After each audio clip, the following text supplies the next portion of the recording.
அனைவருக்கும் வணக்கம். அட்டையாப்பட்டையா விளையாட்டின் மாநில நடுவர் பயிற்சியின் 3வது முகாமிற்கு தென்காசி மாவட்டத்திற்கு வருகை தந்துள்ள அனைவரையும் வரவேற்கிறோம். சிறப்பு விருந்தினர்களாக மாநில தலைவர் பாலாஜி சார் அவர்களையும், செயலாளர் சிவசுப்பிரமணியன் சார் அவர்களையும், துணைத் தலைவர் ஜெயராஜ் சார் அவர்களையும், கௌரவ துணைத் தலைவர் முத்துகிருஷ்ணன் சார் அவர்களையும்,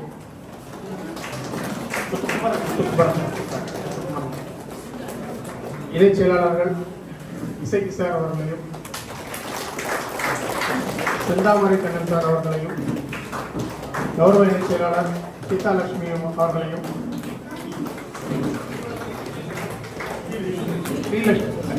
ஸ்ரீலட்சுமி அவர்களையும், நிர்வாக குழு உறுப்பினர்கள் சர்வேஸ்வரன் சார் அவர்களையும்,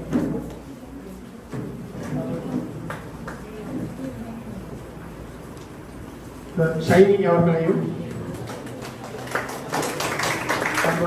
வரவேற்கிறோம். இந்த நிகழ்ச்சியை துவக்கி வைப்பதற்காக தென்காசி ஒன்றிய அஇஅதிமுக தகவல் தொழில்நுட்ப பிரிவு தலைவர் அன்பு தம்பி செல்வகுமார் அவர்களையும் இந்த நிகழ்ச்சிக்கு வரவேற்கிறோம்.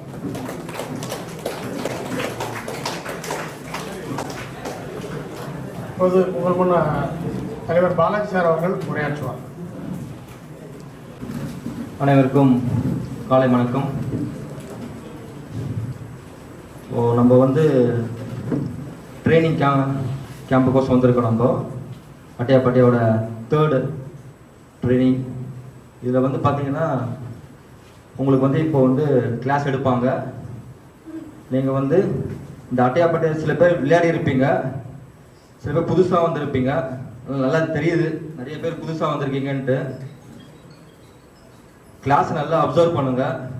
ஏன்னா நீங்கள் தான் ஒரு ஹார்ட் ஆஃப் தி அட்டையாப்பட்டையா. ரெஃபரிஸ் தான் ஒரு ஹார்ட் ஆஃப் தி அட்டையாப்பட்டையா. அதனால கிளாஸ் நல்லா அப்சர்வ் பண்ணுங்க. எதனா கேள்வி சந்தேகங்கள் இருந்தால் அந்த தியரி கிளாஸஸ்லேயே நீங்கள் கேட்கலாம் அவங்கக்கிட்ட. அதுக்கப்புறம் உங்களுக்கு ஒரு எக்ஸாம் ஒன்று கண்டக்ட் பண்ணுவாங்க. அந்த எக்ஸாமில் நீங்கள் பாஸ் பண்ணணும். அதுக்கப்புறம் உங்களுக்கு வெளியில் ப்ராக்டிக்கல் எக்ஸாம் ஒன்று இருக்கும். உங்களுக்கு அந்த கோர்ட் மெஷர்மெண்ட்டு எப்படிலாம் விளையாடலான்னு சொல்லிட்டு அது தனி கிளாஸ் உங்களுக்கு கண்டக்ட் பண்ணுவாங்க உங்களுக்கு. ஸோ இது நம்ம இங்கே வந்தோம், நம்ம இங்கே கற்றுக்கிட்டோம் இல்லாமல் உங்கள் மாவட்டத்தில் இருக்க வீர வீராங்கனைகளுக்கு நீங்கள் இந்த இதெல்லாம் நீங்கள் சொல்லிக் கொடுக்கணும். எப்படிலாம் நீங்கள் உங்களுக்கு நீங்கள் இங்கே அப்சர்வ் பண்ணீங்களோ அந்த விஷயத்தை நீங்கள் உங்களோட வீர வீராங்கனைகளுக்கு நீங்கள் சொல்லிக் கொடுக்கணும். இந்த ட்ரைனிங்கை ஒரு நல்ல இது எடுத்துக்குங்க. நீங்கள் ஏன்னா இங்கே சொல்லித்தரவங்க எல்லாமே வெல் ரிசர்வ் இன்டர்நேஷ்னல் பிளேயர்ஸ்லாம் சொல்லித்தர போகிறாங்க. உங்களுக்கு நிறைய கற்றுக்குங்க. ஒரே விஷயம், எதனா டவுட் இருந்தால் அப்பப்போ கேட்டுங்க நீங்கள் உங்களுக்கு. அதே மாதிரி உங்களுக்கு ரூல்ஸ் புக் தருவாங்க. அதுக்கப்புறம் பென் பேப்பர்லாம் கொடுப்பாங்க உங்களுக்கு. அவங்க சொல்ல ஏன்னா நிறைய விஷயம் கேட்க மறந்துடும். நீங்கள் எல்லாமே நோட் டவுன் பண்ணி வச்சுங்க. நீங்கள் அதுக்கு தான் அந்த பேப்பரு பென்னும் கொடுக்குறது உங்களுக்கு. அதை நோட் டவுன் பண்ணி வச்சுங்க. Okay, all the best. Thank you. அனைவருக்கும் வணக்கம். அட்டையாப்பட்டையா கேம் 1972-73 ஆண்டே நான் கிளியாந்தட்டுங்கிற இதை நாங்கள் விளையாடிருக்கிறோம். 1972-73. இப்போ எனக்கு ரொம்ப நாள் கழித்து இந்த கேம் திண்டுக்கல்ல ஃபஸ்ட்டு நான் போகும்போது எனக்கு ரொம்ப சந்தோஷமாக இருந்தது. நீண்ட நாள் ஆசை நிறைவேறியது பல செயல் வீரர்களால். நமது மாநில செயலரும் சரி, தலைவரும் சரி, மற்ற ஜாயிண்ட் செக்ரட்டரிஸ், வைஸ் பிரசிடெண்ட் எல்லாருமே யங்ஸ்டர்ஸ். நீங்கள் வந்திருக்கவங்களுமே எல்லோரும் யங்ஸ்டர்ஸ். அதனால் எல்லா கேமை விட நம்பர் 1ஆக கட்டாயம் அட்டையாப்பட்டையா கேம் வளரும் என்று வாழ்த்துக்கூறி மாநில தலைவர் அவர்களுக்கு பொன்னாடை அணிவித்து அவர்களை கௌரவிக்க விரும்புகின்றோம்.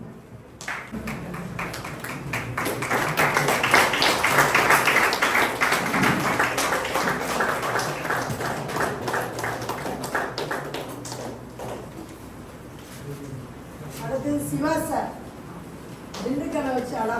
இந்த கேமை பற்றியும் எப்படி நம்ம முயற்சி பண்ணணும் அப்படிங்கிறதையும் அழகாக சொன்னாங்க. எனக்கு அவரோட ஸ்பீச்சு, அவருடைய அப்ரோச்லாம் எனக்கு ரொம்ப பிடிச்சிருந்துச்சு. சிறந்த செயல் வீரர் எல்லாரையும்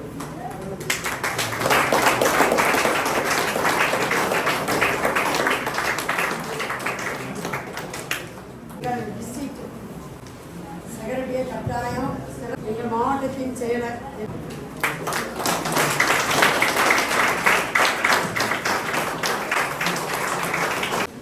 நம்முடைய சிறப்பு விருந்தினர் அன்பு தம்பி செல்வகுமார் அவர்களுக்கு மாவட்ட செயலாளர் அவர்கள் மரியாதை செலுத்துவார்.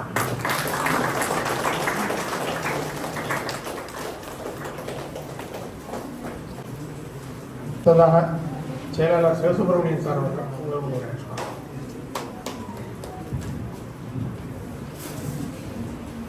அனைவருக்கும் காலை வணக்கம். இந்த தேர்ட் டெக்னிக்கல் ட்ரைனிங் ஒர்க் ஷாப்புக்கு சிறப்பு விருந்தினராக வருகை தந்திருக்கும் திரு செல்வகுமார் அவர்களுக்கு வணக்கங்கள். அப்புறம் பிரசிடென்ட்ஸ் அண்ட் என்னோட ஆஃபீஸ் பேரர்ஸ் எல்லாருக்குமே வணக்கங்கள். ஸோ இந்த டெக்னிக்கல் ட்ரைனிங் வந்து நான் தான் தியரி செஷன்ஸ் எடுக்க போகிறேன். ஸோ அதில் நான் உங்கள்கிட்ட நிறைய இதை பற்றி நம்ம இன்ட்ராக்ட் பண்ணலாம். அண்ட் இது வந்து ஒரு 3 செஷனாக நம்ம ஸ்ப்ளிட் பண்ணுறோம். ஒன்று வந்து தியரி செஷன், ரெண்டாவது வந்து ப்ராக்டிக்கல் செஷன், தேர்ட் வந்து கொஸ்டின் செஷன்ஸ். ஸோ உங்களுக்கு எந்த டவுட்ஸ் இருந்தாலும் அந்த கொஸ்டின் செஷனில் கேட்கலாம். இல்லை நடுவுலேயே நீங்கள் வந்து நான் ஏதாவது சொல்லும் போது உங்களுக்கு டவுட் இருக்குன்னா இமீடியட்டாகவும் கேட்கலாம். அது தப்பாக இருந்தால் கூட பரவாயில்ல, உங்களுக்கு இருக்கிற டவுட்ஸை வந்து கேட்டுருங்க. நீங்கள் கேட்டால் மட்டும்தான் அது தப்பாக கரெக்டானாச்சும் தெரியும். சரிங்களா? ஸோ எந்த டவுட்டாக இருந்தாலும் நீங்கள் வந்து தயக்கமே இல்லாமல் கேட்கலாம். அது எல்லாத்தையுமே கிளியர் பண்ணி உங்களுக்கு சொல்லித்தரத்துக்கு நாங்கள் ரெடியாக இருக்கோம். ஸோ பார்த்துட்டு நம்ம நிறையவே பேசலாம். முக்கியமாக இந்த ப்ரோக்ராம் பற்றி சொல்லணும்னா தென்காசி டிஸ்ட்ரிக்ட் வந்து நான் என்னோட நன்றியை தெரிவிச்சுக்கிறேன். ஏன்னா அவங்க வந்து விடாமுயற்சியாக இந்த ஈவெண்ட்டை நடத்துகிறோம் அப்படின்னு சொல்லிட்டு மே மாதமே நடக்க வேண்டிய ஈவெண்ட்டு, பட் அது கொஞ்சம் சீசன் டைம் அப்படி இப்படின்ற சொல்லி ஒரு சில காரணங்களால் போஸ்ட்போன் ஆச்சு. பட் இப்போவும் விடாமுயற்சியாக நின்று நாங்கள் தான் அதை பண்ணுவோம். நாங்கள் இதை இன்னைக்கு இங்கே நடத்தி காட்டிருக்காங்க. ஸோ நன்றிகள், ரொம்ப நன்றி சார். அதேமாதிரி தென்காசி அட்டியாப்பட்டியா டிஸ்ட்ரிக்ட் அசோசியேஷனுக்கு சப்போர்ட்டாக உறுதுணையாக இருக்கிற ஒவ்வொருத்தருக்குமே நான் இந்த இடத்துல நன்றியை தெரிவிச்சுக்கிறேன். ஏன்னா அவங்களுக்கு அந்த சப்போர்ட் தான் இந்த கேமையும் இந்த அசோசியேஷனையும் வளர்க்கறதுக்கு ஹெல்ப்ஃபுல்லாக இருக்குது. அது எப்போவுமே இருக்கணும்னு ஆசைப்பட்றேன். நன்றி, நன்றி, வணக்கம். சிறப்பு விருந்தினர் செல்வகுமார் அவர்கள். காலை வணக்கம். குடும்பத்துக்கு பெரிய வாழ்த்துக்கள். அவங்க சார் சொன்ன மாதிரி இதை எடுத்து நடத்துறது பெரிய விஷயம் இல்லை, அதை பயங்கரமாக எடுத்து பண்ணியிருக்காப்புல. அது பெரிய வாழ்த்துக்களுக்குரிய விஷயம். இது என்னைக்கு இது 100 இப்போ தேர்ட் லெவலில் தேர்ட் இயர் பண்ணுறாங்க நினைக்கிறேன்.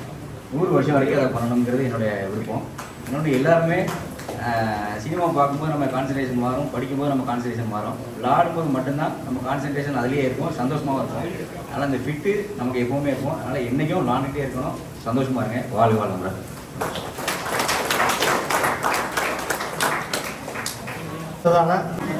அனைவருக்கும் இனிய காலை வணக்கம். உங்களெல்லாம் பார்க்கும்போது நம்ம மகிழ்ச்சியா இருக்குது.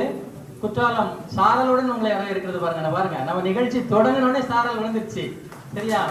இது உங்களுக்கெல்லாம் கிடைச்ச ஒரு ஊக்கம். ஏன்னா இந்த கொஞ்ச நேரம் ஆகும்போது இந்த சூடு வரும். இதுதானே பகல்ல நம்ம ஒரு அரங்கத்துல இப்படி உட்கார்ந்து பல வருஷங்கள் இருக்கும். ஏன்னா மாணவ பருவம்லாம் தாண்டி நம்ம அடுத்த பருவத்தை வந்துட்டோம்ல. அப்போ இந்த மாதிரி அறையில உட்கார்ந்து இருக்க ரொம்ப கஷ்டமா இருக்கும். அப்படி இருக்க கூடாதுன்னு சொல்லி குற்றாலம் உங்களை வந்து எப்படி பாராட்டுது பாருங்க. சூப்பர். சரியா? அப்புறம் சார் சொன்ன மாதிரி நாம வந்திருக்கிற நோக்கம் நிறைவேறணும்னா அந்த வகுப்பு எடுக்கும்போது மட்டும் நீங்க கொஞ்சம் நல்லா கவனிக்கணும். சரியா? என்னன்னா நீங்கள்லாம் விதைகள். நீங்க தான் இன்னும் போய் நிறைய விதைகளை உருவாக்கணும். அந்த விதைகள் தான் நாளைக்கு மரமா வளர வேண்டி இருக்குது. இப்போ சென்ற வாரத்துல கூட 10 நாளைக்கு முன்னால தமிழ்நாடு விளையாட்டு மேம்பாட்டு ஆணையம் சார்பால அனைத்து விளையாட்டு சங்கங்களையும் கூப்பிட்டு ஒரு நிகழ்ச்சி பண்ணியிருக்கிறாங்க. ஆலோசனை கருத்தரங்க கூட்டம். அதுல கூட நம்ம அசோசியேஷனோட தலைவர், செயலாளர் 2 பேரும் பங்கு பெற்றிருக்காங்க. பங்கு பெற்று பல்வேறு கோரிக்கைகள் வச்சிருக்கிறாங்க. நம்ம எம்எஸ்ஆர் அது எல்லாத்தையுமே நிறைவேற்றி தருவதாக சொல்லியிருக்கிறாங்க. சரியா? அப்போ எதிர்காலம் வந்து பாத்தீங்கன்னா ரொம்ப ரொம்ப மற்ற விளையாட்டுகளை விடைக்கும் நமக்கு ரொம்ப பிரகாசமா தெரியுது. குறிப்பா அவங்களுக்கே தெரியும், இன்னைக்கு வந்து பிரசித்தி பெற்ற விளையாட்டுகள் நிறைய இருக்குது. அந்த விளையாட்டுலாம் பாத்தீங்கன்னா போட்டிகள் மிக அதிகமாக இருக்குது. அதை விடவும் இதுல கொஞ்சம் முயற்சி அதிகமா நம்ம எடுக்கணும். ஆனா ரொம்ப சீக்கிரமா முதன்மையா வர்றதுக்கான வாய்ப்பு இந்த விளையாட்டுல இருக்குது. தொடர்ந்து இந்த நிகழ்ச்சியை சிறப்பு செய்ய வருகை தரும் சிறப்பு விருந்தினர் அவர்களை வருக வருக என வரவேற்றுக் கொள்கிறோம்.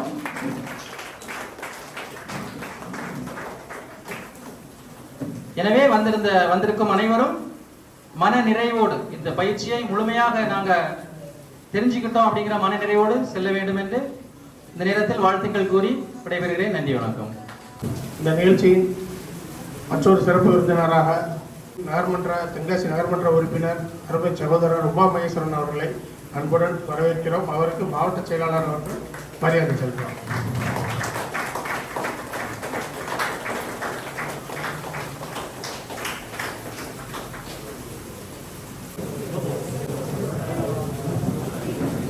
அனைவருக்கும் வணக்கம். தென்காசி மாவட்டத்தில்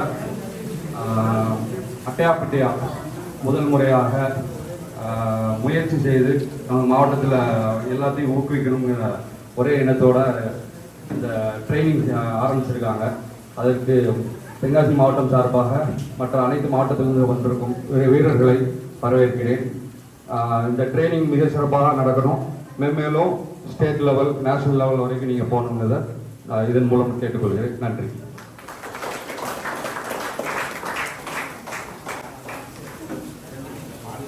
இன்னும் ஒரு 2 நிமிடங்களில் உங்களுக்கான பயிற்சி வகுப்பு துவங்கப்பட உள்ளது. 3, 2, 1. ஹிஸ்ட்ரி ஆஃப் அட்டியாபட்டியான்ற கேம் வந்து தமிழ் வந்து கிளித்தட்டுன்னு சொல்லி சொல்லுவாங்க. இந்த விளையாட்டு வந்து ஒரு சோழ காலத்துலேருந்து இருந்த ஒரு விளையாட்டு. இந்த விளையாட்டை முதல்ல எஸ்டாப்ளிஷ் பண்ணது வந்து மகாராஷ்டிராவில் தான் அட்டியாபட்டியான்ற பேரில் வந்து எஸ்டாப்ளிஷ் பண்ணாங்க. ஸோ அதை ஃபஸ்ட்டு எஸ்டாப்ளிஷ் ஃபார்ம் ஆனது வந்து 1982. மிஸ்டர் SW தாபேன்றவர் தான் இதை வந்து ஸ்டார்ட் பண்ணார். ஸோ நம்ம ஃபெடரேஷனோட கவர்மெண்ட் பாடியோட நேம் வந்து அட்டியாபட்டியா ஃபெடரேஷன் ஆஃப் இந்தியா. இந்த ஃபெடரேஷன் வந்து நாக்பூரில் இருக்குது. அண்ட் இந்த கேம் 1982லேருந்து இப்போ வரைக்கும் ministry of youth affairs and ஸ்போர்ட்ஸில் government of India recognised game. So நம்ம கேமுக்கு வந்து இந்த சென்ட்ரல் கவர்மெண்டோட ஜாப் ஆப்பர்ச்சுனிட்டிஸ்லாம் நமக்கு கிடைக்கிறதுக்கு முழுமையாகவே நமக்கு அந்த இது இருக்குது. அண்ட் தமிழ்நாடு டீம் வந்து 1996 தான் இந்த அட்டியாபட்டியான்ற விளையாட்டில் வந்து பார்ட்டிசிபேட் பண்ண ஆரம்பித்தாங்க. 2001 தமிழ்நாடு அட்டியாபட்டியா அசோசியேஷன் வந்து முழுமையாக நம்ம ஸ்டேட் சொசைட்டிஸ் ஆக்டில் ரெஜிஸ்டர் பண்ணி அசோசியேஷன் வந்து ஃபார்ம் ஆச்சு. அண்ட் அப்போதுலேருந்து இந்த கேம் வந்து அட்டியாபட்டியா ஃபெடரேஷன் ஆஃப் இந்தியாவில் அஃபிஷியலி அஃபிலியேட்டட் ஒரு பாடியாக இருக்கும். ஸோ தமிழ்நாடு அசோசியேஷன் வந்து 2001லேருந்து இப்போ வரைக்கும் கரண்ட்டில் நம்ம ஃபெடரேஷன் ஆஃப் இந்தியாவில் வந்து அஃபிலியேட்டடாக இருக்கும். And 2023 last year May month வந்து நமக்கு தமிழ்நாட்டில் அங்கீகாரம் கிடைச்சிருக்கு. இது வந்து ஒரு நிறைய வருஷத்துக்கான ஒரு முயற்சி. அது வந்து நமக்கு லாஸ்ட் இயர் மே மாதம் வந்து நிறைவேறிருக்கு. So Tamil Nadu sports development authority of Tamil Nadu அதில் வந்து நம்மளோட தமிழ்நாடு அட்டியாபட்டியா அசோசியேஷன் வந்து அவங்க ரெகனைஸ் பண்ணியிருக்காங்க. அண்ட் SDAட்டோட வெப்சைட்ஸ்லையும் நம்மளோட கேம் வந்து அவங்க மென்ஷன் பண்ணியிருக்காங்க. ஸோ உங்களுக்கு ஏதாவது ஃபர்தர் டீடைல்ஸ் வேணும்னா நீங்கள் SDAT வெப்சைட் வந்து பார்த்துக்கலாம். அண்ட் நமக்கும் வந்து ஒரு வெப்சைட் இருக்குது tnatiyapatia.com. அதுலேயும் நம்மளோட கேமுக்கான ஃபுல் டீடைல்ஸ் அதில் இருக்குது. அதுலேயும் நீங்கள் வந்து ரெஃபர் பண்ணிக்கலாம். ஸோ யூடியூப்ஸில் வந்து நிறைய வீடியோஸ் இருக்கும்.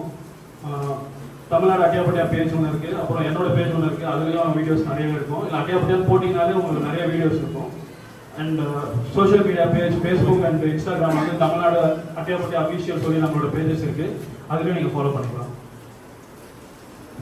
அட்டியாபட்டியா இந்த அட்டியாபட்டியா கேம்ன்றது வந்து ஒரு 2 டீமுக்குள்ள விளையாட ஒரு விளையாட்டு.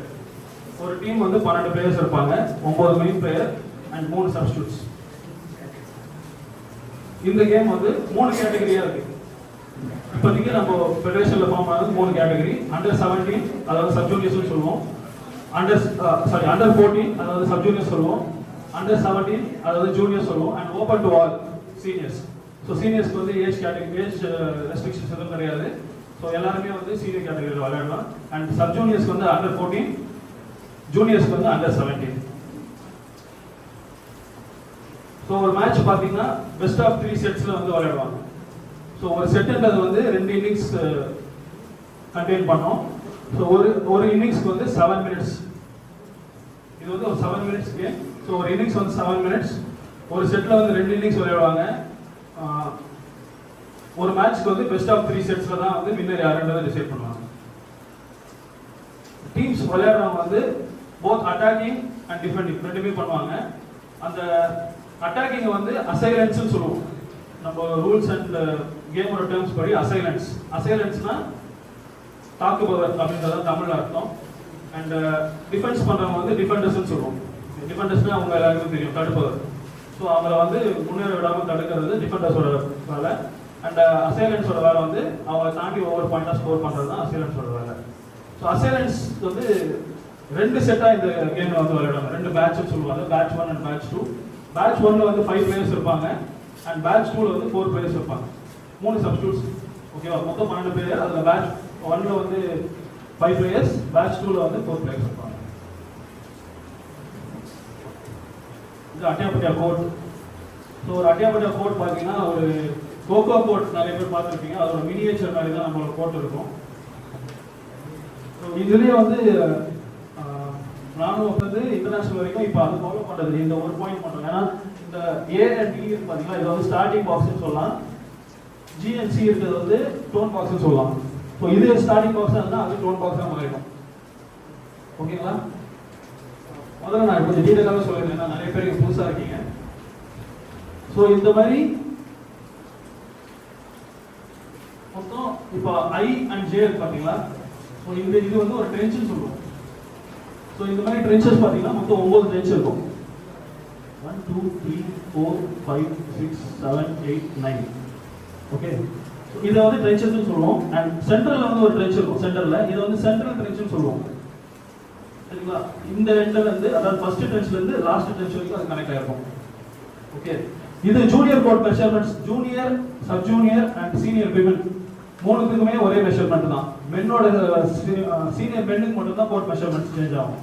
ஸோ இது வந்து சீனியர் மென்னுக்கான மெஷர்மெண்ட்ஸ், இது வந்து மற்ற எல்லா கேட்டகரிஸ்க்கான மெஷர்மெண்ட்.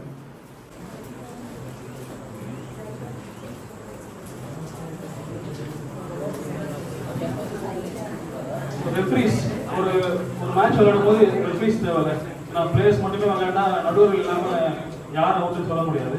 ஸோ ரெஃப்ரீஸ் பார்த்தோம்னா மொத்தம் வந்து 6 ரெஃப்ரி அண்ட் 1 ஸ்கோரர் இருப்பாங்க ஒவ்வொரு மேட்ச்க்கும். ஸோ அந்த 6 ரெஃப்ரிலே வந்து ஒருத்தர் வந்து சீஃப் ரெஃப்ரியா இருப்பாரு. அவர் தான் வந்து விசில், ஸ்டார்ட், டைம் எல்லாமே கீப்பர் பண்ணுவாரு. மற்ற 5 ரெஃப்ரிஸும் வந்து பிளேயர் ரெஃப்ரியா இருப்பாங்க. இப்போ பேட்ச் 1ல வந்து 5 பிளேயர்ஸ் இருக்காங்கல்ல. ஸோ அந்த 5 பிளேயருக்குமே ஒரு ரெஃப்ரி அசைன் பண்ணிடுவாங்க. ஸோ இது வந்து சீஃப் ரெஃப்ரி யார் வந்து எந்த பிளேயரை பார்க்கணும் அப்படின்றத வந்து அவர் டிசைட் பண்ணி அசைன் பண்ணிடுவாரு. ஸோ ஒன்ஸ் ஸ்டார்ட்னு வந்து சீஃப் ரெஃப்ரி விசில் கொடுத்தோன்னே அந்த பிளேயர்ஸ் எங்கெல்லாம் ஓடுறாங்களோ ப்ராக்ரஸ் பண்ணி போகும்போது அவங்கள ஃபாலோ பண்ணி அந்த ரெஃப்ரீஸ் வந்து கரெக்டாக போயிட்டு பார்ப்பாங்க. ஸோ அதுதான் ரெஃப்ரீஸோட வேலையே. ஸோ அவங்க வந்து அந்த ப்ராக்டிகல் சொல்லும் போது உங்களுக்கு கிளியராக ஒன்று தெரியும். இப்போ ஓவர்வியூ எடுத்துக்கோங்க இந்த தியரி கிளாஸில். And line of player referee வந்து வில் பி அசைன். ஒரு அசைன்மெண்ட் ஒரு பிளேயர் வந்து அசைன் பண்ணுவாங்க பேட்ச் 1 அண்ட் பேட்ச் 2 4 பேர் இருக்கும்போது ஒரு ரெஃப்ரி வந்து ஃப்ரீ ஆயிடுவார். பேட்ச் 1 முடிஞ்சோடனே அவர் வந்து எதுவும் பண்ண மாட்டாங்க. மீதி 4 ரெஃப்ரி வந்து அந்த பிளேயர்ஸை வந்து பார்ப்பாங்க. ஓகேங்களா? புதுசாக வந்து உங்களுக்கு புரியுதா? ஆல்ரெடி தெரிஞ்சவங்களுக்கு இது வந்து புரிஞ்சிடும். புதுசாக வந்தவங்களுக்கு புரியுதா? ஏதாவது டவுட்ஸ் இருக்கா? பேட்ச் 1 பேட்ச் 2 இருக்கும். பேட்ச் 1ல 5 பிளேயர் இல்லைன்னா 5 பிளேயர் இருக்கும். ஒரு ரெஃப்ரி இருப்பாங்க. So 5 player referee or line ரெஃப்ரின்னு சொல்லுவோம். ஒரு சீஃப் ரெஃப்ரி இருப்பாங்க. சீஃப் ரெஃப்ரி வந்து ஓவர்வியூ ஃபுல்லா எல்லாத்தையும் பார்த்துப்பாரு. Starting whistle, time keep up பண்றது, எந்த டைம் ஆச்சுன்னா விசில் பண்றது, ஏதாவது அவுட்னா பிளேயர் யாராவது செல்ஃப் அவுட் ஆகிறாங்கன்னா அவர் தான் பார்ப்பாரு. ஸோ சீஃப் ரெஃப்ரியோட ரோல் வந்து ரொம்ப பெருசு. அண்ட் சென்டர்ல வந்து கிராண்டியர்னு ஒருத்தர் இருப்பாங்க. ஓகேவா சார்?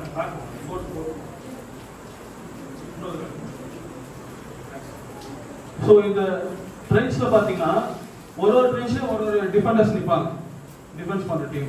ஸோ அது ஸ்டார்டிங் பாக்ஸ் வச்சுக்கோங்களேன். இங்கே வந்து 5 பிளேயர் இருப்பாங்க. அவங்களுக்கு பின்னாடியே மீதி 4 பிளேயர் இருப்பாங்க. ஸோ பேட்ச் 1 அண்ட் பேட்ச் 2 அப்படின்ட்டு. ஓகேங்களா? ஸோ ரெஃப்ரீஸ் வந்து சைடில் இருப்பாங்க. இங்கே வந்து ஒவ்வொரு டிஃபெண்டர் எல்லாத்துலேயுமே இருப்பாங்க. அதாவது இந்த ஃபர்ஸ்ட் லைன்ல வந்து ஒரு டிஃபெண்டர் எப்படி இருப்பாருன்னா இந்த சைடு பேஸ் பண்ணி இருப்பாரு. மற்ற எல்லா ட்ரென்ச்சஸ்லுமே ஒரு சைடு தான் பேஸ் பண்ணி நிற்கணும். இப்படி தான் பேஸ் பண்ணி நிற்கணும். இப்போ இது ஸ்டார்டிங் பாக்ஸ் வந்து அஃபெண்டர்ஸ் நிற்கிறாங்க அப்படின்னா இப்படி தான் டிஃபெண்டர்ஸ் பேஸ் பண்ணி நிற்கணும். ஆனால் அந்த ஃபர்ஸ்ட் லைன்ல நிற்கிறவர் மட்டும் இந்த லைன்ல நிற்பாரு. அவர் மட்டும் தான் இந்த எண்ட்ல இருந்து இந்த எண்ட் வரைக்கும் யூஸ் பண்ண முடியும். அதாவது இந்த சென்ட்ரல் ட்ரென்ச்சை யூஸ் பண்ணக்கூடிய ஒரே ஆள் வந்து அவரை கிரானியர்னு சொல்லுவோம், இல்லை சூர்னு சொல்லுவாங்க. ஓகேங்களா? ஸோ அந்த டேர்மோட பேர் வந்து கிரானியர். ஹிந்தியில் வந்து சூருன்னு சொல்லுவாங்க. அவங்க மட்டும்தான் அந்த எண்ட்லேருந்து இந்த எண்ட் வரைக்கும் வரதுக்கான பெனிஃபிட்ஸ் இருக்கு. ஓகேங்களா?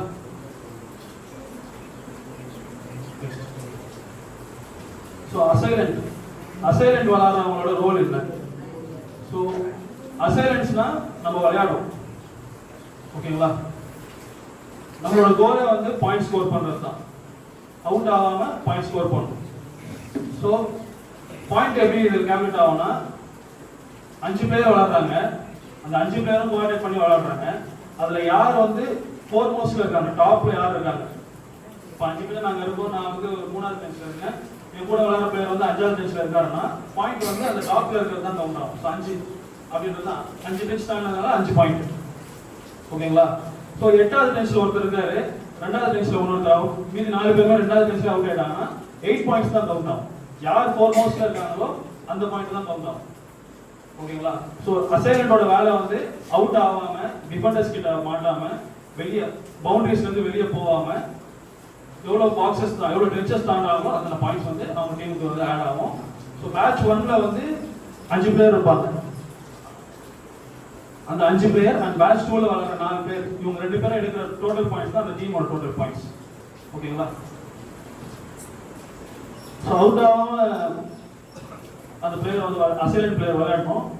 இப்போ ஒரு அசைலண்ட் பிளேயர் வந்து டிஃபெண்டர் போட்டுட்டாரு அண்ட் டிஃபெண்டர் வந்து எந்த ஃபால்ட்டுமே கமிட் பண்ணல அப்படின்னா, அதாவது இந்த ட்ரென்ச்சை மெரிக்கிறதோ இல்ல ஒரு காலை வந்து மேலே தூக்கிட்டு பிடிக்கிறதோ அந்த மாதிரிலாம் எந்த ஃபால்ட்டுமே இல்லாமல் அவர் அவுட் பண்றாரு அப்படின்னா அந்த அசைலண்ட் பிளேயர் வந்து ரெஃபரி அவுட் கொடுத்துருவாங்க. அந்த அசைலண்ட் பிளேயர் திருப்பி ஸ்டார்டிங் பாக்ஸே போயிடும். நடுவில் எங்கேயும் நிற்க கூடாது, கேமை திருப்பி டிஸ்டர்ப் பண்ணக்கூடாது. ஓகேங்களா? ஸோ அதை வந்து அந்த பிளேயரை திருப்பி ஸ்டார்டிங் பாக்ஸ் கண்ட்ரோல் வேண்டிய பொறுப்பு வந்து ரெஃபரியோட பொறுப்பு.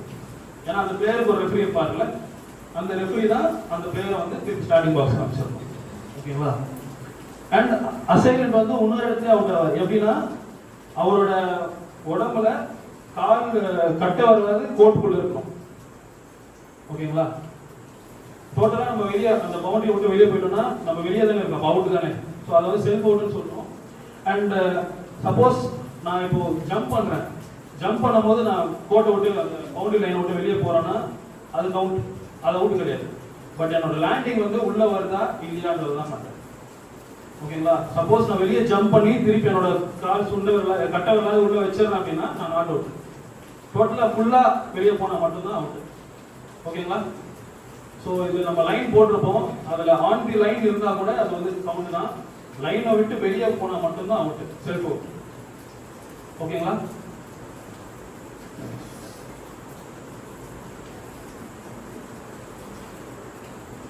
ஓகே. ஸோ இப்போ மொத்தம் 9 பெஞ்ச் இருக்கு சொன்னேன்ல. ஸோ ஒரு அசைலண்ட் பிளேயர் வந்து 9 பெஞ்சுமே தாண்டிட்டாரு. அடுத்து அவர் என்ன பண்ணணும்? ஓகே, அதாவது ஒன்ஸ் அது போயிட்டு திருப்பி வரணும், அதுதான் இந்த விளையாட்டு. ஆனா இப்போ டோன் பாக்ஸ் போயிட்டாங்க அப்படின்னாலே, அந்த 9 பெஞ்சஸ் கம்ப்ளீட் பண்ணா அது டோன் பாக்ஸ்னு சொல்லுவாங்க. ஸோ டோன் பாக்ஸ் போயிட்டாலே அவர் என்ன பண்ணுவாருன்னா, டிஃபெண்டர்ஸ் எல்லாமே இப்படி ஃபேஸ் பண்ணியிருப்பாங்க. ஸோ 9th பெஞ்ச் தாண்டும் போது இப்படி போயிடுவாங்க. அவர் வந்து அந்த பிளேயரை திரும்ப சொல்லணும். அதுக்கு நம்ம யூஸ் பண்ற வேர்டு தான் டோன். ஓகேங்களா? டோன்னு சொல்லி அவங்க லைன் பண்ணோம். உடனே அந்த டிஃபெண்டர் வந்து திரும்புவார், திரும்பிட்டு அவரை பிடிக்க பார்ப்பாரு. அப்பதான் வந்து இவர் விளையாடலாம். இவர் திரும்புறதுக்கு முன்னாடி இவர் சப்போஸ் விளையாட போயிட்டாருன்னா அந்த அசைலண்ட் பிளேயர் வந்து அவுட். ஓகேங்களா? ஸோ திரும்பின பிறகுதான் விளையாடணும். அதே மாதிரி விளையாண்டு ஒவ்வொரு பாக்ஸும் போகணும்.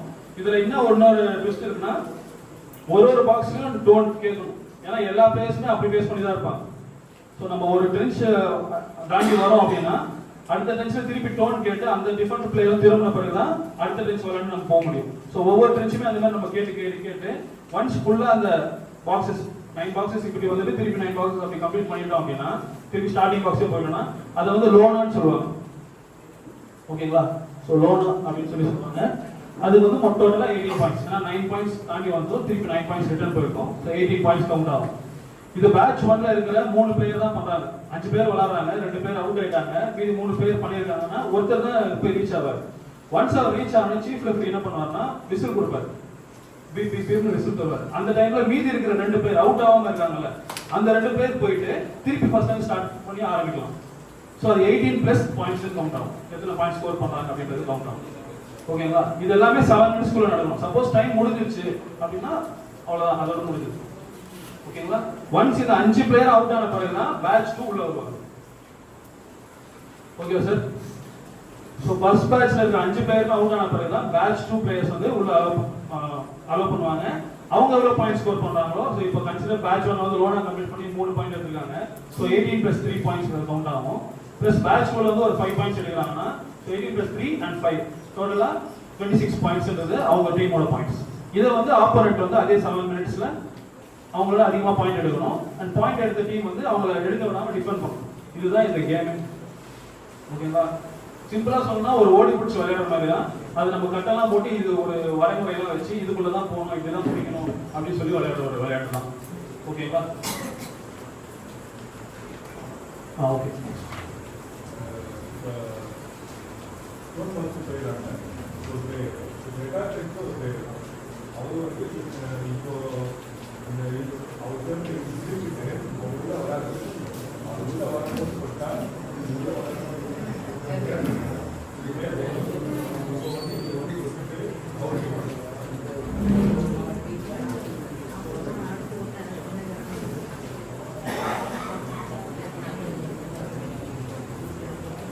சாரோட டவுட் வந்து இப்போ வந்து ஒரு நான் சொன்ன மாதிரி ஒரு பிளேயர் டோன் பாக்ஸ் போயிட்டாரு. அதுக்கு முன்னாடி வந்து ஒரு 4 பிளேயர் இருக்காங்க வச்சுக்கோங்க. யாருமே அவுட் ஆகணும் 4 பிளேயர் இருப்பாங்க. இவர் டோன் பாக்ஸ் போயிட்டு டோன் கேட்டு விளையாடுறாரு. ஃப்ரண்ட்ல வரும்போது மீதி இருக்க 4 பிளேயர் இருப்பாங்கல்ல. இப்போ நான் அடுத்த பெஞ்சில் வந்து டோன் கேட்கும் போது அதுக்கு முன்னாடி ஒரு பிளேயர் விளையாண்டுட்டு இருப்பாங்க. அந்த பிளேயர் வந்து அப்போ விளையாடணும்னு அவசியம் இல்லை. ஏன்னா ஒருத்தர் வந்து ஃபார்வர்ட் போயிட்டு வராங்க, அவங்க டோன் கேட்குறாங்க. அப்போ அவர் ஹோல்ட் பண்ணிட்டு இந்த டிஃபெண்டர் திரும்பணும்னே அவங்கள வந்து இவங்க கூட ஜாயின் பண்ணிட்டு திருப்பி ஆப்போசிட் டைரக்ஷனுக்கு டிராவல் பண்ணலாம். இவங்க திருப்பி டோன் பாக்ஸ் போகணும்னு அவசியம் இல்லை. யாராவது ஒரு பிளேயர் டோன் பாக்ஸ் போனா போதும். ஒன்ஸ் ஒரு பிளேயர் வந்து அட்வான்ஸ் போயிட்டாருன்னா, இப்போ அட்வான்ஸ்னா இப்போ 5th பெஞ்ச் ஒரு பிளேயர் போயிட்டாரு அப்படின்னா 4th பெஞ்ச்ல ஒரு பிளேயரும் 5th பெஞ்ச் போனாதான் பாயிண்ட்ன்றது கவுண்ட் இல்லை. ஆல்ரெடி நமக்கு 5 பாயிண்ட்ஸ்ன்றது கன்ஃபார்ம் தான். அந்த மாதிரி தான் இப்போ டோன் பாக்ஸ் ஒரு பிளேயர் போயிட்டாங்க, அவங்க ரிட்டர்ன் வரும்போது 7th பெஞ்ச்ல அவுட் ஆயிடுறாங்கன்னு வச்சுக்கோங்க. திருப்பி ரிட்டர்ன் வரும்போது 9th பெஞ்ச் தாண்டி வந்துட்டாங்க, 8th பெஞ்ச் தாண்டி வந்துட்டாங்க, 7th பெஞ்ச்ல அவுட் ஆயிட்டாங்க. அப்போ அடுத்து வர ஒரு பிளேயர் வந்து டோன் பாக்ஸ் போகணும்னு அவசியம் இல்லை. அந்த 7th பெஞ்ச்ல டோன்ல இருக்காங்கல்ல, அது வரைக்கும் போயிட்டு அவங்க திருப்பி விளையாட ஆரம்பிச்சிடலாம். ஓகேங்களா? இப்போ சொல்லுங்க சார்.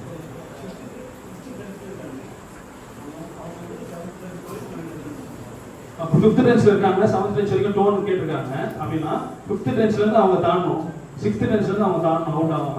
அப்படி தாண்டிட்டாங்க அப்படின்னா 7th பெஞ்ச் வந்து ஆல்ரெடி திருப்பி இருப்பாங்க அவங்க டோன் கேட்டதுனால. ஸோ அவங்க உள்ள போயிட்டு விளையாட ஆரம்பிச்சலாம் ஆப்போசிட் டைரக்ஷன். திருப்பி அவங்க வந்தோடனே அடுத்த பாக்ஸ்ல இவங்க டோன் கேட்டு தான் விளையாடணும். ஏன்னா அடுத்த டிஃபெண்டர் வந்து அந்த சைடு பேஸ் பண்ணியிருப்பாங்க. ஸோ டோன் கேட்டு தான் விளையாடணும். ஓகேங்களா? இது இப்போ தெரிஞ்சுக்கோங்க. ப்ராக்டிக்கல்ல சொல்லும் போது இன்னும் உங்களுக்கு டீடைலா புரியும். அதனால தான் தியரி கிளாஸ் ஃபர்ஸ்ட் எடுக்கிறோம். ஏன்னா தியரியில வந்து எல்லாமே ஒரு நோட்ஸ் மாதிரி எடுத்துக்கோங்க. ப்ராக்டிக்கல்ல சொல்லும் போது இதுக்காக தான் சொன்னாங்க அப்படின்றது உங்களுக்கு தெளிவாகவே புரியும். ஓகேங்களா? வேற ஏதாவது டவுட்ஸ் இருக்கா? சொல்லுங்க. சரி, டோன் கேட்காமே திரும்பலாமான்னு கேக்குறீங்க. பட் அது வந்து ஆக்சுவலா அதோட இல்லை. பட் ஒரு சில டீம் வந்து அதை பண்றாங்க, ஒரு சில பிளேஸ் பண்றாங்க. பட் ஆக்சுவல் ரூல் படி டோன் கேட்டா தான் திரும்பணும். ஓகேங்களா? நீங்க அதுக்கு முன்னாடி திரும்பி பிடிக்கிறீங்க. இப்போ வந்து நான் டிஃபென்ஸ் பண்றேன், நீங்க அஃபென்ஸ் வந்து டோன் கேட்கறீங்க அப்படின்னா நீங்க வரதுக்கு முன்னாடியே நான் திரும்பி நிக்கிறேன், உங்களை பிடிக்கிறதுக்கு ரெடியா இருக்கேன்னா நீங்க கிளைம் பண்ணலாம். ரெஃபரி கிட்ட சொல்லி நான் டோனே கேட்கல, அவர் திரும்பிட்டாரு அப்படின்னு கிளைம் பண்ணலாம். ஸோ ரெஃபரி வந்து அவர் திரும்ப சொல்லுவாங்க. அதுக்கப்புறம் நீங்க டோன் கிளைம் பண்ணி விளையாடலாம். இல்ல நீங்க அவன் திரும்பி தானே இருக்கான்னு சொல்லிட்டு நீங்களே டேரக்டா ஃபார்வர்ட் பண்ணி போனாலும் அது கரெக்ட் தான், அது தப்பு கிடையாது.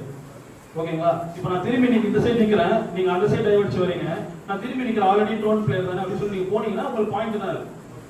ஓகேவா? பட் நான் திரும்பி அந்த சைடு ஃபேஸ் பண்ணிட்டு இருக்கும்போது நீங்க போனீங்கன்னா நீங்க அவுட். நான் திரும்பி நிக்கணும். ஓகேவா?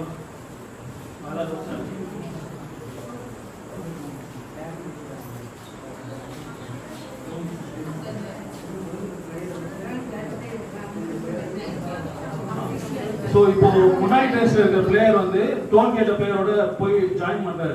இப்போ நான் டிஃபெண்டர், டோன் கேட்டேன், நான் திரும்பிட்டேன், இங்க ஒரு பிளேயர் இருக்காரு, பின்னாடி வர 2 பிளேயர் வந்து இப்போ இவர் கூட போய் ஜாயின் பண்றாரு. இந்த பிளேயர் இப்படி நடந்து உள்ள வராருங்களா, அவர் உள்ள வந்து திரும்பின பிறகுதான் நம்ம அவரால் தொட முடியும். டிஃபெண்டருக்கான பவர் வந்து அந்த பிளேயர் இப்படி போற வரைக்கும் அவர் ஃப்ரீ தான். ஒன்ஸ் அவர் திரும்பிட்டாரு அப்படின்னா அப்ப நம்ம தொட்டு அவுட் கேட்கலாம். ஆனா இவர் இப்படி போகும்போதே நம்ம தொட்டோம்னா அது வந்து அவுட் கிடையாது. ஓகேங்களா? அவர் ஒன்ஸ் திரும்பிட்டாரு பக்கத்துலேயே நிக்கிறாரு அப்ப நீங்க தொட்டீங்கன்னா அது அவுட் தான். ஆமா, பேசி ஈச்சர் வந்தோம்னா அவர் ஆக்டிவ் ஆகிறாரு. ஓகேங்களா?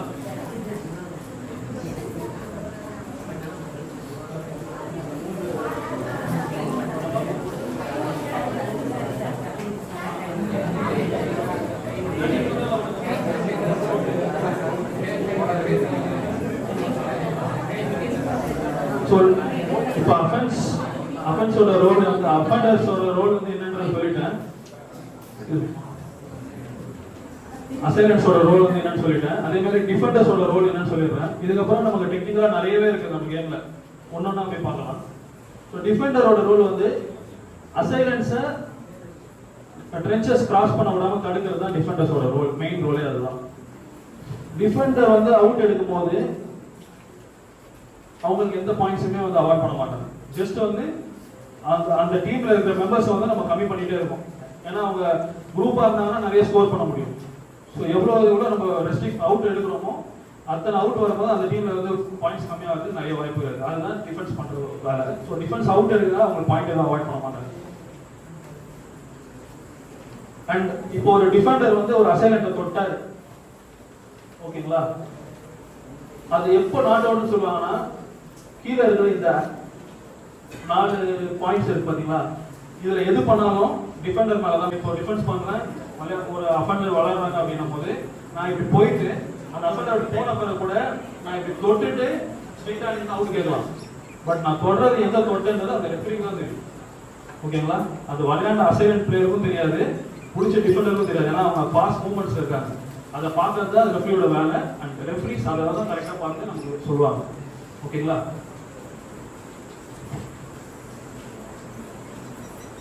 அதான். ஸோ மேக்ஸிமம் வந்து நம்ம இதுக்கு மேலே திரும்பக்கூடாது. திரும்பினா அது வந்து அவுட் கிடையாது. இதெல்லாம் தான் வந்து டிஃபெண்டர்ஸோட ஃபால்ட். இது எல்லாமே அவாய்ட் பண்ணிட்டு அவங்க கரெக்டாக லைன்குள்ளே மூவ் பண்ணி பிடிக்கிறாங்க அப்படின்னா அது வந்து அவுட் தான். அண்ட் டிஃபெண்டர்ஸ் வந்து சைடில் ஓடக்கூடாது. இது வந்து ரூலில் கிடையாது. பட் ஆக்சுவலாக அது வந்து சைடில் ஓடிலாம் போய் பிடிக்கூடாது. ஏன்னா நம்ம சைடில் ஓடினாலே நம்ம 180 டிகிரிஸ் பின்னாடி போயிடும். ஓகேங்களா? ஸோ அதனால அப்படி ஓடியும் போய் பிடிக்கூடாது. ஃபுல்லாகவே சைட் மூமெண்ட்ஸ் தான். ஸோ டிஃபெண்டர்ஸ் வந்து எவ்வளோ அந்த சைட் மூமெண்ட்ஸில் ப்ராக்டிஸ் பண்ணுறாங்களோ அவ்வளோ வந்து அந்த டீமுக்கு வந்து பலம். நெக்ஸ்ட் ஸோ கிராண்டியர் சொல்லியிருந்தால, ஸோ கிரனடியர் தான் அது ஆக்சுவலாக ஸ்பெல் பண்ணுறாங்க. பட் நம்ம கலோக்கியலாக பேசுறது வந்து கிராண்டியர் அப்படின்னு சொல்லி பழகிடுச்சு எல்லாருமே. ஸோ கிராண்டியர் ஆர் சூர். இப்போ நம்ம தமிழ்நாட்டில் மட்டும் இது விளையாட இந்தியா ஃபுல்லாக விளையாடுறோம். ஸோ அதர் டீம்ஸ்லாம் வந்து சூர்னு தான் சொல்லுவாங்க. அதனால ரூல்லேயே வந்து அதுதான் கொடுத்துருக்காங்க, கிராண்டியர் சூர் அப்படின்ட்டு. ஸோ கிராண்டியர் தான் ஃபர்ஸ்ட் டிஃபெண்டர். ஃபர்ஸ்ட் ட்ரென்ச்சும் அந்த சென்ட்ரல் ட்ரென்ச்சும் அவருக்குரியது. ஓகேங்களா? ப்ராக்டிக்கல் அப்போ அந்த ஃபர்ஸ்ட் ட்ரென்ச் எப்படி அவர் யூஸ் பண்ணலான்றதை சொல்கிறேன். பட் சென்ட்ரல் ட்ரென்ச் ஃபுல்லாகவே அவர் வந்து ஸ்டார்டிங் எண்ட்லேருந்து ஃபினிஷிங் வரைக்கும் ஃபுல்லாகவே அந்த சென்ட்ரல் ட்ரென்ச்சில் ஓடுவாங்க. அவருக்கு வந்து இந்த 180 டிகிரிஸ்லாம் கிடையாது. அவர் எப்படி வேணாலும் திரும்பி தொடலாம். 360 டிகிரிஸ்ல எப்படி வேணாலும் திரும்பி தொடலாம். ஆனால் அந்த லைனுக்குள்ள இருந்து மட்டும்தான் தொடணும். ஓகேங்களா? அதே மாதிரி கால் தூக்கி தொடக்கூடாது. அந்த ரூல்ஸ்லாம் அவருக்கு அப்ளிகபிள் தான். பட் இந்த 180 டிகிரி மட்டும் கிடையாது. அவர் ஃபுல்லாக இப்படியும் தொடலாம், இப்படியும் தொடலாம். அவர் அந்த லைனுக்குள்ள இருந்து எப்படி வேணாலும் தொடரும். அவர் தொட்டாருன்னா அவருக்கு தான். ஓகேங்களா? ஸோ அசைலன்ஸ் விளையாடும் போது கிராண்டியரையும் ஒரு பார்த்து தான் விளையாடணும். ஆல்ரெடி ப்ராக்டிஸ் பண்ணவங்களுக்கு தெரியும். ஸோ அது ப்ராக்டிகல்ஸில் இன்னும் கொஞ்சம் கிளியராக சொல்லலாம். அண்ட் ஸ்டார்டிங்கில் வந்து கிராண்டியரோட பொசிஷன் ஒன்று இருக்குது. அவர் அந்த மூமெண்ட்ஸ் பண்ணால் மட்டும்தான் அவருக்கு பவர். அது வந்து ஸ்டார்டிங்கில் மட்டும் இல்லை. இப்போ ஒரு டீம் லோனா ஸ்கோர் பண்ணிட்டாங்கன்னா அதுக்கப்புறமா அவருக்கு தான் ஸ்டார்ட் பண்ணணும். ஓகேங்களா? எத்தனை தடவை லோனா ஸ்கோர் பண்ணாலும் கிராண்டியர் திருப்பி அதே மாதிரி தான் ஸ்டார்ட் பண்ணணும். அது எப்படின்னா இப்போ நம்ம ஃபர்ஸ்ட் டென்ச் அண்ட் செகண்ட் டென்ச் பார்த்தோம் இல்லைங்களா? ஸோ ஃபர்ஸ்ட் டென்ச்சோட ஸ்டார்டிங் வந்து கிராண்டியர் இம்பார்ட்னு சொன்னா அது ஒரு ஸ்கொயர் வருதுல்ல. இந்த ட்ரென்ச்சஸும் சென்ட்ரல் ட்ரென்ச்சும் இன்டர்செக்ட் ஆகிறோட வந்து ஸ்கொயராக வருது இல்லைங்களா? ஸோ அந்த ஸ்கொயரில் வந்து அவர் ஃபர்ஸ்ட் 1 leg உள்ளே வச்சுப்பாரு. அந்த ஃபர்ஸ்ட் டென்ச் இருக்கும் பார்த்தீங்களா, அந்த square. So one start whistle வந்தோடனே கிராண்டியர் என்ன பண்ணுவாருன்னா அந்த ஃபர்ஸ்ட் டென்ச்சோட ஸ்கொயர் 2 லைனையும் தாண்டி போயிட்டு டச் பண்ணணும் காலில். அண்ட் அகைன் திருப்பி வந்து இந்த ஸ்டார்டிங்கில் டச் பண்ணணும். அதுக்கப்புறமா தான் அவருக்கு பவர். அவர் போயிட்டு அசைலன்ஸ் பிடிக்க முடியும். அதுக்கு இது பண்ணாமல் அவர் போய் அசைலன்ட் எத்தனை பேர் தொட்டாலும் அது நாட் அவுட். ஒன்ஸ் இது பண்ண பிறகு தான் அவருக்கு வந்து பவர் இருக்கு எல்லாரையும் அவுட் பண்ணுறது. ஓகேங்களா? அவருக்கு மட்டும் தான் சார். டிஃபெண்டர்ஸ் எல்லாருமே சைட் மூவ்மெண்ட்ல தான் பண்ண போறாங்க. இவர் ஒருத்தர் தான் ஃபுல்லா ரீச் பண்ண போறாங்க. இல்ல டிஃபெண்டர்ஸ் வந்து மூவ்மெண்ட் பண்ணும்போதே பிடிக்க ஆரம்பிச்சிடலாம். ஒன்ஸ் அசைலன்ஸ் உள்ள வராங்கன்னா அது பிடிக்க ஆரம்பிச்சிடலாம். கிரானியருக்கு மட்டும் இந்த மூவ்மெண்ட்ஸ் பண்ணா மட்டும் தான் அவர் பவர். ஓகேங்களா? ஸோ டிஃபெண்டர்ஸ் வந்து சென்டர் அந்த ஸ்கொயர்ல தான் நிற்பாங்க ஸ்டார்டிங்ல. விசில் கொடுத்து வந்து அவங்க சைடில் மூவ் பண்ணுவாங்க. ஓகேங்களா? ஸ்டார்டிங்கே போயிட்டு ஒரு சைடில் நிற்கலாம் அலோடு இல்லை. விசில் கொடுக்குற வரைக்கும் எல்லாருமே சென்டர்ல தான் நிற்கணும். விசில் கொடுத்த பிறகு அவங்க எந்த சைடு வேணா மூவ் பண்ணி போயிட்டு அசைலன்ஸை பிடிக்கலாம்.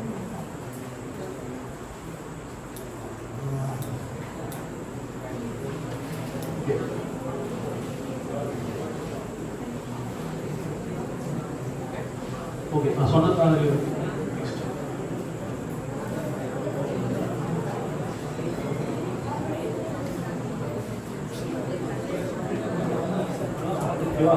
அதுக்கு முன்னாடி வந்து ஒரு தொட்டாருன்னா அவுட் இல்லை. டிஃபெண்டர் தொட்டாருன்னா அவுட் தான். டிஃபெண்டர் அந்த மூவ்மெண்ட்லயே போயிட்டு அவர் எந்த ஃபால்ட்டும் பண்ணாம தொடுறாருன்னா அது அவுட் தான். ஸோ ரிங்ன்றது வந்து ஒரு ஸ்பெஷல் டேர்ம். இப்போ வந்து ரிங்னு எதை சொல்லுவோம்னா 3 or more players ஒரு இடத்துல ஒரு ட்ரென்ச் வருது பாத்தீங்களா? அந்த ட்ரென்ச்ல வந்து டிஃபெண்டர்ஸ் வந்து பிளாக் பண்றாங்க. அப்போ கிரானியரும் வந்து ஒரு இடத்துல 3 பிளேயர் பிளாக் பண்றாங்க. இப்போ டிஃபெண்டர் இங்க நிக்கிறாரு, நான் கிரானியர் நான் ஓடி வரேன்னா இந்த இடத்துல அசைலன்ஸ் ஓடி வரும்போது 3 பிளேயர் இந்த இடத்துல மாட்டிக்கிறாங்கன்னா நான் எப்படி பிளாக் பண்ண முடியும்? டிஃபெண்டர் பிளாக் பண்றாரு, அவங்களால ஃபர்தரா அங்க மூவ் பண்ண முடியாது. ரைட்டுங்களா? ஸோ அந்த மாதிரி 3 இல்ல 3க்கு மேல ஒரு இடத்துல மாட்டுறாங்க அப்படின்னா அது வந்து ரிங்னு சொல்லுவாங்க. ஓகேங்களா? அந்த டேர்ம் வந்து ரிங்கு. அந்த ரிங் வந்து ஒன்ஸ் ஆயிடுச்சு அப்படின்னா கிரானியர் வந்து சென்டர்ல ஒரு டிஃபெண்டர் மாதிரியே அவங்களை ஃபேஸ் பண்ணி அந்த சென்டர் பிரிட்ஜ்ல பிடிக்கிறதுக்கு நிக்கலாம். அண்ட் டிஃபெண்டர் நார்மலா அவரோட பொசிஷன்ல அப்படியே இருப்பாரு. இப்போ விளையாடுற அந்த 3 பேர் எப்படி விளையாடுவாங்கன்னா ஒன்னு அந்த சைடுல அவங்க எஸ்கேப் ஆகலாம், இல்லைன்னா இப்போ பேக் ட்ரென்ச் இருக்கு பாத்தீங்களா? அதோட ஃபர்ஸ்ட் லைன் வந்து அவுட் லைன் ஆயிடும். பின்னாடி ட்ரென்ச்ல ஃபர்ஸ்ட் லைன் வந்து அவுட் லைனா மாறிடும் ரிங் ஃபார்ம் ஆனா மட்டும். ஓகேங்களா? ஸோ இன்னொரு பிளேயர் வந்து சென்டர்ல அந்த டிஃபெண்டருக்கும் கிரானியருக்கும் இருக்கிற அந்த நடு கேப்ல வந்து தப்பிக்க பார்க்கலாம். ஸோ இந்த 3 இடத்துல தான் தப்பிக்க முடியும் இல்லைங்களா? ஸோ அப்படி தப்பிக்கும் போது 3 பேர் இருக்கும்போது என்ன ஆகும்னா சென்டர்ல விளையாடுறவங்க மட்டும் அப்படியே ஓடிடலாம். பட் சைட்ல இருக்கிற 2 பிளேயருமே வந்து டபுள் டைவர்னு சொல்லுவோம். என்னன்னா அவங்களோட உடம்பு ஃபுல்லாவே அந்த சைடு கிராஸ் பண்ணணும். எப்படின்னா 2 காலுக்கு அட் டைம் அங்கே போய் லேண்ட் ஆகும். இப்போ யூஸ்வலா வந்து ஒரு கட்டவரல் இருந்தால் கூட போதும்னு சொல்றாங்க கிராஸ் பண்ணும்போது. பட் இந்த மாதிரி ரிங் ஃபார்ம் ஆயிடுச்சு அப்படின்னாலே அவங்க வந்து டபுள் டைவ் அடிச்சு தான் கிராஸ் பண்ணணும். அப்போ வந்து அந்த சிங்கிள் டைவோ இல்லை ஒரு கால் வச்சு போறது அலௌடு இல்லை. அப்படி சப்போஸ் அவங்க போறாங்கன்னா அது அவுட் தான். சென்டர்ல விளையாடுற பிளேயர் மட்டும் தான் ஓடுறதுக்கு அலௌடு. ஓகேங்களா? ஸோ இது தெரிஞ்சுக்கணும். ப்ராக்டிக்கல் டபுள் டைவோட என்னன்றது தெளிவாக சொல்லலாம். அண்ட் அதே மாதிரி ஒரு இதில் வந்து 2 பிளேயர் மாட்டிக்கிட்டாங்கன்னு வச்சுக்கோங்களேன். ஸோ 2 அசைலன்ஸ் வந்து டிஃபெண்ட் பண்ணாங்க. 2 பிளேயர் ஒரு இடத்துல மாட்டிக்கிட்டாங்க அப்படின்னா அது வந்து டபுள்ஸ்ன்னு சொல்றோம் இப்போதைக்கு. ஸோ அந்த டபுள்ஸ் எப்படின்னா 2 பிளேயர் மாட்டும் போது கிரானியர் வந்து என்ன பண்ணோம்னா இப்போ ஸ்டார்டிங்ல அந்த ஸ்கொயர் தாண்டி நின்று ஸ்டார்ட் பண்ணாரு பார்த்தீங்களா? ஸோ இப்போ ஒரு 5th ட்ரென்ச்ல வந்து 2 பிளேயர் டிஃபென்ஸ் முடிச்சிட்டாங்க அப்படின்னா கிரானியருக்கு வந்து 5th ட்ரென்ச்ல ஒரு ஸ்கொயர் இருக்கும், 4th ட்ரென்ச்ல ஒரு ஸ்கொயர் இருக்கும். கரெக்டா? அப்போ கிரானியர் என்ன பண்ணுவாருன்னா ஏதோ ஒரு ஸ்கொயர்ல வந்து அதை கிராஸ் பண்ணி நின்று தான் பிடிக்கும். இப்போ நீங்க 3 பேர் மாட்டும் போது நடுவில் நின்று பிடிச்சாரு பார்த்தீங்களா? அந்த மாதிரி பண்ண முடியாது. 2 பிளேயர் இருக்கும்போது ஒரு ஸ்கொயர் கிராஸ் பண்ணி இந்த சைடு ஸ்கொயர் கிராஸ் பண்ணி நின்று பிடிக்கலாம், அப்படி இல்லைன்னா அந்த சைடு ஸ்கொயர் கிராஸ் பண்ணி நின்று பிடிக்கலாம். இது இன்னொன்று என்னன்னா இப்போ இவர் இந்த சைடு ஸ்கொயர் கிராஸ் பண்ணி நின்று பிடிக்கிறாரு. அப்போ இந்த பிளேயர் விளையாடுறாங்க. இவர் அவுட் எடுக்கிறது அட்டம் சப்போஸ் எடுக்கிறாரு அப்படின்னாலே இங்க இருந்து ஒன்ஸ் கால் எடுத்துட்டாரு ஆப்போசிட் ஸ்கொயரை போய் டச் பண்ணிட்டு தான் திருப்பி வரணும். சும்மா இப்படி பாதியில வந்துட்டு திருப்பி போய் இங்க நின்றுட்டு பண்ணா ஒரு சில ரெஃப்ரீஸ் ஒரு தடவை அலோவ் பண்ணுவாங்க. எல்லாருமே அந்த ஒரு தடவை கூட அலோவ் பண்ண மாட்டாங்க. ஓகேங்களா? பட் அப்படி போயிட்டு வரதே ஃபவுல் தான். ஒன்ஸ் பண்ணாலும் அது ஃபவுல் தான். ஸோ ஒன்ஸ் இந்த கால் எடுத்தாலே ஆப்போசிட் ஸ்கொயரை போய் கிராஸ் பண்ணிட்டு தான் வரணும். இல்லை அந்த ஸ்கொயர்ல கட் பண்ணிட்டு கூட பிடிக்கும். ஓகேங்களா? ஸோ இப்படி நிற்கும் போது என்ன ஆகும்னா இப்போ சென்டர்ல ஓடுறாங்க, இவங்க போய் அந்த சைடு நின்றாருன்னா அந்த அசைலன்ட் பிளேயர் வந்து இந்த சைட்ல மூவ் பண்ணி போகலாம். இப்போ அது பின்னாடி இருக்கிற ட்ரென்ச் வந்து அவுட் லைன், 2 லைனுமே அவுட் லைன் தான். ஓகேங்களா? ஒன்ஸ் நம்ம ஃபார்வர்ட் வந்துட்டு திருப்பி பின்னாடி இருக்கிற ட்ரென்ச்சை நம்ம மெரிச்சாலே அவுட் தான். ஒன்ஸ் ஃபார்வர்ட் போயிட்டோம்னா திருப்பி ஃபார்வர்ட் தான் போகணும், ரிவர்ஸ்ல வரக்கூடாது. ஓகேங்களா? இது 2 தான் வந்து குரூஷியலான இது. சப்போஸ் 4 பிளேயர் ஒரே பாக்ஸ்ல மாட்டினாலும் அதுவும் ரிங் தான். ஸோ 3 or more பிளேயர்ஸ் மாட்டலாம் அது ரிங் தான். அதுல இருந்து ஒருத்தர் எஸ்கேப் ஆயிட்டாருன்னா திருப்பி 3 பேர் தானே இருப்பாங்க. ஸோ திருப்பி அது ரிங் தான். இந்த ரிங்ல இருந்து 3 பேர்ல ஒருத்தர் எஸ்கேப் ஆயிட்டாருன்னா அது டபுள்ஸா கன்வெர்ட் ஆயிடும். அப்ப அந்த கிரானியல் வந்து போயிட்டு ஸ்கொயர் கட் பண்ணி தான் நிற்கும். ஓகேங்களா?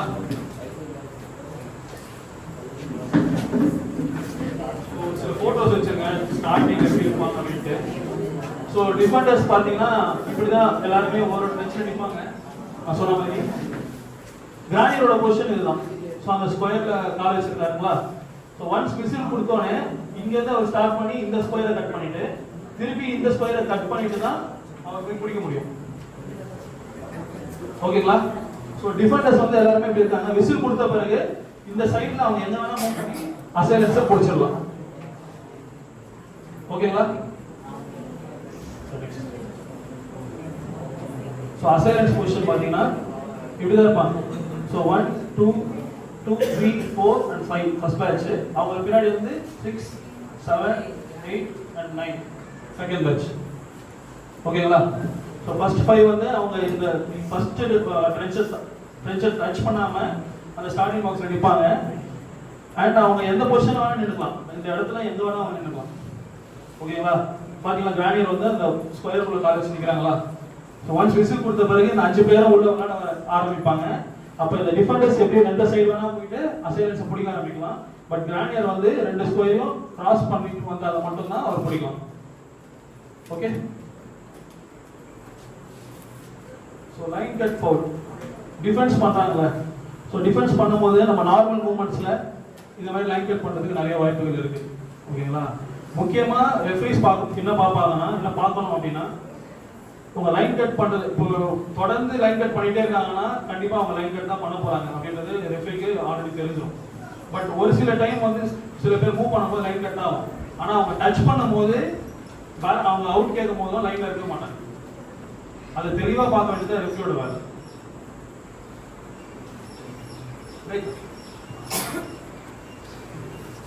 ஸோ இந்த மாதிரி லைன் கட் பண்ணிட்டு அவங்க அவுட் கேட்கறாங்க அப்படின்னா அது வந்து அவுட் கிடையாது. ஓகேங்களா? டிஃபெண்டரோட ஃபால்ட் இது. அப்போ இந்த அஃபெண்டர் பிளேயர் வந்து அசைலன்ட் பிளேயர் வந்து அடுத்த டச் வந்து மூவ் பண்ணி அவுட் போகலாம். ஓகேங்களா? நெக்ஸ்ட் டிஃபெண்டர்ஸ் அவுட் எடுக்கிறது. இப்போ வந்து மூவ்மெண்ட்ல போறாங்க. இப்போ இந்த பிளேயர் வந்து அடுத்த டச் தாண்டதுக்காக ஜம்ப் பண்றாரு. அந்த ஏர்ல வந்து அவர் டச் பண்றாரு. ஸோ ஃபுல்லாவே வந்து ஃப்ரண்ட்ல தான் டச் பண்றாரு. அண்ட் லைன் பார்த்தீங்கன்னா இது டச் பண்ண மாதிரி தெரியுது. அது வந்து முழுங்க. ஓகேங்களா? ஸோ இது வந்து ஆக்சுவலாக அவுட் தான் கொடுத்தாங்க. பட் இது டச் ஆகல. சைட்ல இருந்து பார்த்தா அது தெரியும். இந்த மாதிரி அவங்க தொடும் போது லைன் இல்லை. அதே மாதிரி அவர் அடுத்த செகண்ட் பேலன்ஸ்ல நிற்கணும். நம்ம தொட்டுட்டு ஓடலாம் கூடாது. இப்போ டிஃபெண்டரா ஒருத்தங்க இருக்காங்க அப்படின்னா அவங்க ஒன்ஸ் அசைலண்ட தொட்டுட்டாங்க அப்படின்னா உடனே அவங்க வந்து அந்த பொசிஷன்ல நின்னுடணும். எந்த இடத்துல தொடுறாங்களோ அதுல இருந்து ஒரு ஸ்டெப் மேபி அலோடு. அந்த ஒரு ஸ்டெப்ல அவங்க நின்று கரெக்டா அந்த 2 லைன்குள்ள பேலன்ஸ்டா நின்னா மட்டும்தான் அவுட் தருவாங்க. அதுதான் அவுட் ஆக்சுவலா. ஓகேங்களா?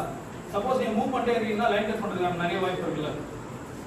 அதனால அப்ப சப்போஸ் லைன் கட் ஆயிடுச்சு இல்லை நீங்க நிற்கும் போதே லைன்ல தான் பொசிஷன்ல நிக்கிறீங்க, லைன் மேல நிக்கிறீங்க அப்படின்னா ரெஃபரி ஆட்டோமேட்டிக்கா நாட் அவுட் சொல்லிடுவாங்க.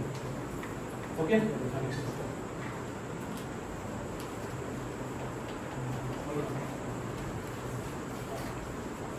ஸோ இது வந்து அசைலன்ட் கிராசிங். இப்போ வந்து அவர் அந்த டிஃபெண்டர் தாண்டி டைவ் அடிச்சிருக்காரு. இது வந்து சிங்கிள் டைவ்னு சொல்லுவோம். ஒரு கால் உள்ள வச்சுட்டு பாடி அண்ட் அதர் பார்ட்ஸ் எல்லாமே வெளியே இருக்கும். ஸோ அந்த மாதிரி அவர் மூவ் பண்ணி டைவ் அடிச்சிருக்காரு. பட் அது லைன்ல இருக்கா இல்லை இல்லைன்னா எனக்கு அவ்வளோ கிளியரா தெரியல. பட் அது லைன்ல இருந்ததுன்னா அது நாட் அவுட். சப்போஸ் வெளியே போயிருந்தாருன்னா அது அவுட். ஓகேங்களா? இது வந்து செல்ஃப் அவுட்னு சொல்லுவோம். பட் சிங்கிள் டைவ் எல்லாமே கிட்டத்தட்ட இப்படிதான் இருக்கும். Okay sir? ஆமா, லைனை டச் பண்ணியிருந்தாலும் அவங்க உள்ள இருக்க தான் போகும். ஏன்னா அந்த லைன் வரைக்கும் போட்டு தானே, லைனை தாண்டி வெளியே போனாதான் அது அவுட் ஆஃப். டபுள்ஸ் விளையாடும் போது இந்த பொசிஷன்ல தான் சார் இருப்பாங்க. டிஃபென்ஸ் வந்து இந்த மாதிரி இருப்பாரு. கிரானியர் நான் சொல்லியிருந்தால ஒரு ஸ்கொயர் கட் பண்ணி நிற்கணும் அப்படின்ட்டு. ஸோ இந்த சைடு ஸ்கொயர் கட் பண்ணி நிற்கிறாரு. விளையாடுற 2 பேர் வந்து ஒருத்தர் சைட் எஸ்கேப் ஆக ட்ரை பண்றாரு. அண்ட் அந்த சைட் பிளேயர் வந்து பேக் லைனை பவுண்டரியை வச்சு அந்த சைட் எஸ்கேப் ஆக ட்ரை பண்றாரு. ஓகேங்களா? ஓகே. தேங்க்யூ. ப்ராக்டிகல் செஷன்ஸில் பார்ப்போம். To do a dangerous thing with style is what I call art.